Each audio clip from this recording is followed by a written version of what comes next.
Hello, I'm Matti. And I'm Rory. And this is the full review of the 2016 Kona Roadhouse. So this is a really interesting machine, Matti. Yep. I know when we first started getting some sort of information that this bike was going to be coming out, everyone was really stoked about it, and we all wanted to see it in person.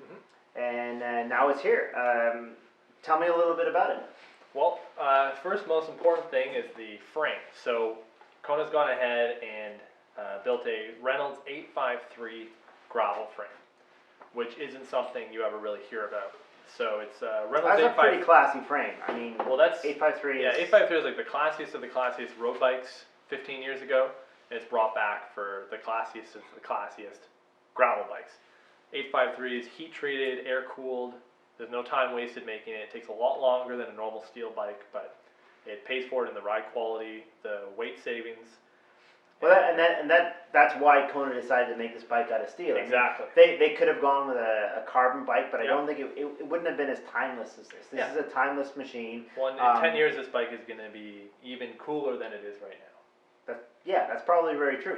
Yeah. Carbon fork, just to help with a little bit with the ride. Yeah. You mentioned that it was a gravel machine. Yeah. What makes the gravel machine slightly different than the road machine? For those of us who don't really know. So you get some mountain bike features built into the frame. So through axle front and rear. So 12 by 142 on the back and 15 by 100 on the front. So the bike just is super stiff all around. You can actually use a mountain bike wheel if you wanted to on this bike. A 29er. Yeah. The rim might be a little wide, but it would fit on. And what's comes stock with a 30. Comes stock with a 30 mil tire. We've easily fit a 35, 37 mil tire cyclocross, so you can do all the gravel, dirt, mud. Cyclocross races if you want to. You can do pretty much everything you want to. Yeah. No, that's fantastic.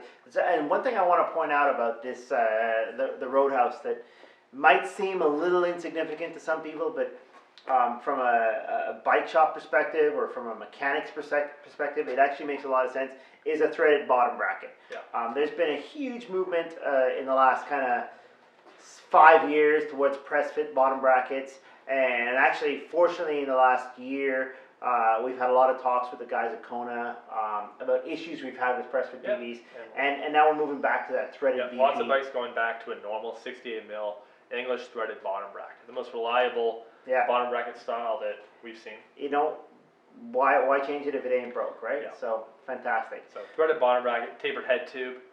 So again, stiffness on the front end. You don't want anything flexing there. But it's nice that they've done a couple of cool kind of future-proof features. The threaded, the through axles, the tapered headset, and that sort of stuff. But they've also kept some of the classic stuff that works really well. Yeah. The steel frame, the threaded BB. Kudos to Kona for making a bike that does all that really well. Personally, I haven't ridden it. You've spent some time on it. What's your impression of the actual ride of this machine? The ride, it's a more comfortable geometry than a lot of other bikes. Like, it's a longer head tube than your average road bike. Now it's just to get a bit more weight off the front end if you're on uneven terrain, gravel, dirt. It tracks a little better. You get that weight back, and you're able to maintain stability over whatever terrain you happen to be on. Right. Chainstays are a little longer than a race road bike, but again, it's terrain, right? That's part of the versatility of the bike and allowing you to use a little bit thicker or taller profile tire. You have to have a little longer chainstay in order to do that. Exactly. I wouldn't say that it's the ideal bike for a crit racer, but I think if you're doing charity rides, if you're doing rides with your group on the weekend, that sort of stuff, it's probably a better suited bike for most people than the race bike that you get off of a Tour de France rider. Yeah. Those are really aggressive positions. Those are really twitchy handling bikes. Yeah. Well, there's a lot to be said. If Tour de France bike might be faster for the first 20K for the average person, but after that you want to still have your lower back and neck intact for the next 100K, right? Yeah. So if you want to ride all day, if you want to. Yeah, it's a great all-around machine, and what's fantastic about it is you can do a whole lot more than just ride on the road with it. You can ride on the gravel or dirt with it. Yeah. So it's also the first year for Shimano's 105 level hydraulic road disc brakes. So built into the lever is actually a hydraulic system. So you get all the benefits of hydraulic braking built right into the Shimano STI levers. Fantastic. Again, at an affordable price. These used to be twice as expensive than that lever. Yeah. They brought it down to an affordable level. Yeah, I mean the whole package here, $29.99. It's a great deal for a Reynolds 853 frame with this part spec. And if you want something that you're not going to have to change out every year, that you're going to be able to hold its value, and you're going to want to keep riding for years and years to come. Yeah. I think it's a great bike for anybody who's interested in. This one's pretty much upgraded to what you'd want out of the box. Yeah. Like the saddle even has tie rails. Well, it's funny you should say that, because I bought a frame similar to this last year, and I built it very similar to this. Exactly. Yeah. So it's weird that Kona came out with this bike, because this is the bike I would have bought if this was available last year. It cost me a hell of a lot more than this to start with the frame and build it up. Yeah. But I did it, and now you've got the whole complete bike the way it is. I mean, mine is still prettier because it's purple. Yeah. But outside of that, they've done a great job with it. So kudos to the guys at Kona. Yeah.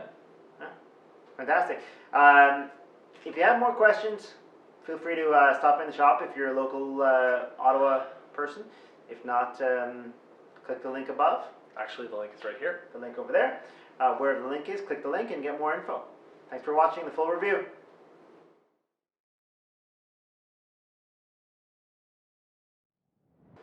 Hello, welcome to the brew review after the review. Today we'll be pairing a beer with the Kona Roadhouse. And you know what? I feel like we found the perfect beer for this one, Matty. I really do. And it's not only because they share the last 5 letters. It's a house. It's a tank house versus a roadhouse. These are both beers that are. These are both products that are hearty.